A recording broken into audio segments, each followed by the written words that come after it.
La reina y yo sentimos hoy la emoción de ser recibidos en esta gran nación, tan cercana y hermanada a España, nuestro primer viaje de Estado al continente americano.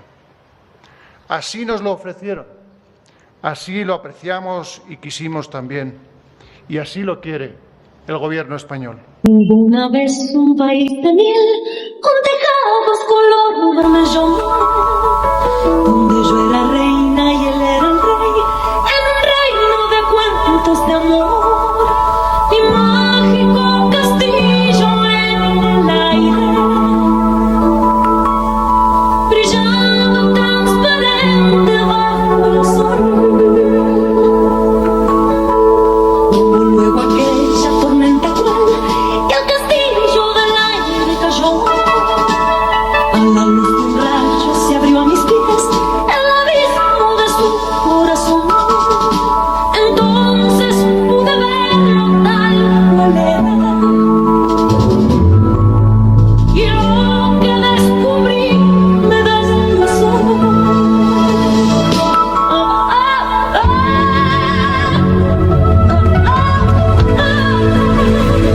Mi rey era un monstruo de piedra en el corazón de piedra. Pagó con mi amor con piedra, rompió mi ilusión.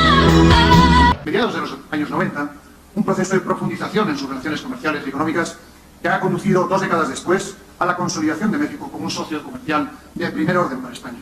Se trata de nuestro mercado más importante en Iberoamérica y de un destino prioritario para nuestras inversiones que nos ha llevado a situarnos como segundo inversor más importante a nivel mundial. Monto acumulado desde el año 1999 más de 50.000 millones de dólares. Y de disfrutar de unas gentes por las que la reina y yo siempre hemos sentido un profundo aprecio y respeto. No dejamos de sentir el peso de la historia de mexicana. Y es precisamente la amistad que don Felipe ha procurado a México. Mucho interés ese impulso. Y por ello deseo ofrecer hoy aquí nuestro apoyo y la mejor disposición a México en esta nueva etapa. México es una de las grandes democracias del mundo. Un país dotado de un sistema político abierto y vibrante y de unas instituciones sólidas. Donde el Poder Legislativo, representado aquí por sus señorías, desempeña el papel esencial que le corresponde como órgano de representación de la voluntad popular en una democracia madura y consolidada. Desde entonces México se ha distinguido por formar parte de la vanguardia democrática. La defensa de los mecanismos parlamentarios y de los equilibrios y contrapesos entre poderes e instituciones. Por la defensa de los derechos políticos y sociales del individuo y por una decidida apuesta por la protección y la promoción de los derechos del hombre. Una vez ese ingenuo fiel que este cuento creyó realidad. Y dice usted que España tiene que pedir perdón. ¿Y usted cómo se llama? Me llamo Andrés Manuel López Obrador. Andrés, por parte de los aztecas. Manuel, por parte de los mayas. López, eso vamos, es una mezcla. Incas. Y Obrador, de Santander, por mayor señor. Sí. Hombre. Pagué tan caro mi estupidez que no quiero atreverme a soñar. En esta época en la que se pide perdón por todo, yo no voy a engrosar las filas de los que piden perdón. Hermanar más a nuestros pueblos. Así justificó hoy Andrés Manuel López Obrador la vorágine que causó su reclamo de perdón al rey de España, Felipe VI, y al Papa Francisco por los abusos cometidos hacia los indígenas durante la conquista de México. Pero parece que los españoles no entendieron sus intenciones. En un comunicado, el gobierno español rechazó la petición con toda firmeza. Es una ignorancia absolutamente escandalosa y, sobre todo, es una auténtica afrenta contra España y contra su historia. El escritor Arturo Pérez Reverte fue todavía más visceral. Si este individuo se cree de verdad lo que dice, es un imbécil. Si no lo cree, es un sinvergüenza, tuiteó. Pagué tan caro mi estupidez que no quiero atreverme. Envió una carta de manera respetuosa y no tienen ni siquiera la delicadeza de responderla. La filtran y empiezan los ataques. La prensa, el país, programas de radio, de televisión en España, burlándose de nuestra propuesta, que por qué tenían ellos que pedir perdón, con mucha arrogancia. Les faltó humildad. No quiero más castillos en el aire, ni reyes que lastiman sin piedad. ¿Qué? Bueno, yo creo que antes de la petición de perdón hay que cambiar, lo que hay que cambiar primero son los libros de texto, ¿no? Hemos crecido una generación, bueno, muchas generaciones, con una imagen idílica de una conquista y no fue así realmente. Hubo millones de muertos, hablamos de millones de muertos por hechos violentos. 500 idílico había poco en el mundo, ¿eh? Por supuesto.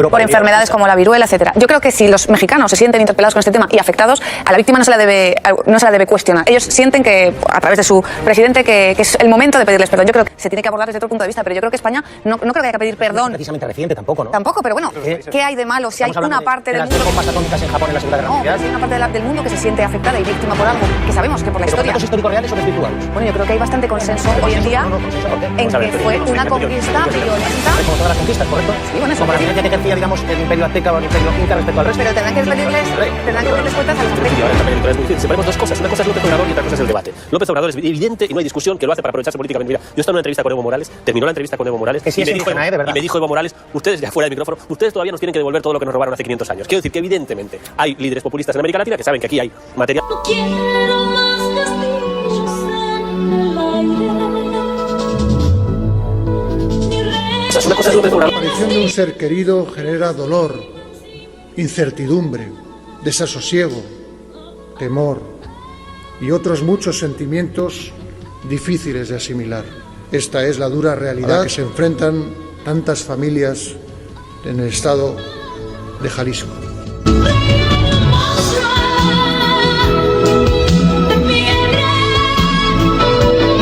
El sector eléctrico es impresionante.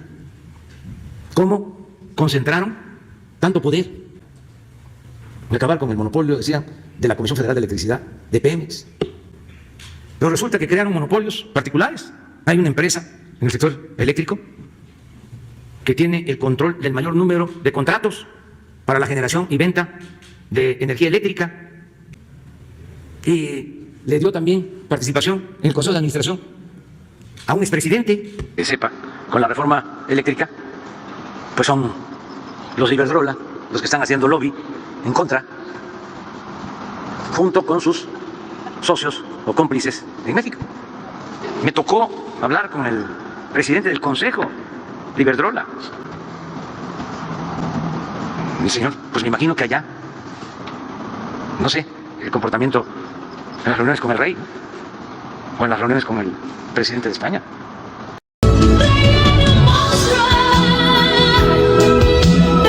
Pero acá hizo un protagonismo irrespetuoso.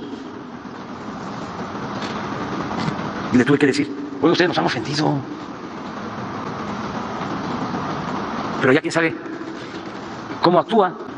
Y ellos son los que controlan, los de Iberdrola. Y ese es el modelo que quieren para México. O hacia allá iban, porque se los permitieron.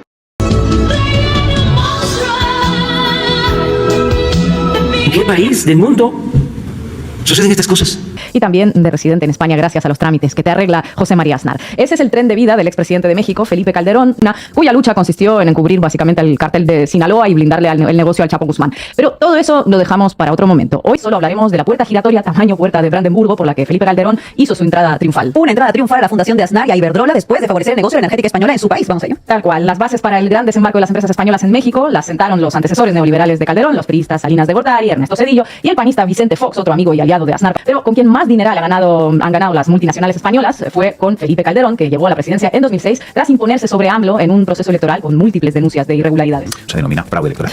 Así es. Durante su mandato, el gran empresariado español gozó de un trato de privilegio inédito. Recuerda el periódico mexicano La Jornada que Calderón fue el impulsor de un programa denominado Pro México, que consistía en organizar encuentros entre empresarios extranjeros y el poder político mexicano, y que en la práctica funcionaba como un gran bazar del Estado mexicano. Las corporaciones españolas se hacían con la información de primera mano sobre proyectos de infraestructuras que se planeaba realizar y entraban a los concursos públicos con conocimiento previo. ¿Cuál fue la empresa más mimada? Pues aquella que le abrió la puerta giratoria a Calderón una vez terminado su mandato, Iberdrola. Iberdrola México había empezado a recibir contratos públicos privilegiados ya desde que Calderón estuvo en la Secretaría de Energía en el gobierno de Vicente Fox, según una investigación del periodista Carlos Portillo en la Revolución 3.0. Es decir, desde antes de asumir la presidencia Calderón. La energética recibió permisos para generar, distribuir y comercializar energía eléctrica, algo que según la Constitución mexicana le corresponde únicamente al Estado. Cuando Calderón llegó a la presidencia, le adjudicó un contrato por $605 millones a Iberdrola y a la francesa Alstom. Iberdrola se le adjudicaron diversos contratos por una modesta suma de 2.669 millones de euros. Entre el último año de Fox y el primero de Calderón, la empresa aumentó sus ganancias netas en un 64,3%. Así cerraron el año 2007 con 54,7 millones de euros de beneficios. Claramente todo esto porque saben gestionar. Claramente. En 2014, ya durante la presidencia de Enrique Peña Nieto, otro residente español en la actualidad, se aprobó una reforma energética que permitió la entrada sin restricciones de las multinacionales al sector. Para ese momento, Iberdrola ya tenía el sector básicamente tomado, produciendo casi la mitad de la electricidad consumida en el país. Así que se legalizó lo que Calderón había propiciado en la práctica. Y como favor con favor se paga, en 2016 la empresa filial de Iberdrola en Estados Unidos, Avangrid, anunció que fichaba a Felipe Calderón como miembro independiente del Consejo de Administración. El desempleo, para cobrar el favor de haber ayudado a una multinacional a ganar 54,7 millones de euros de beneficio operativo en solo un año a costa de los consumidores mexicanos, por supuesto. Duro. Así nos lo ofrecieron, así lo apreciamos y quisimos también. Y así lo quiere el gobierno.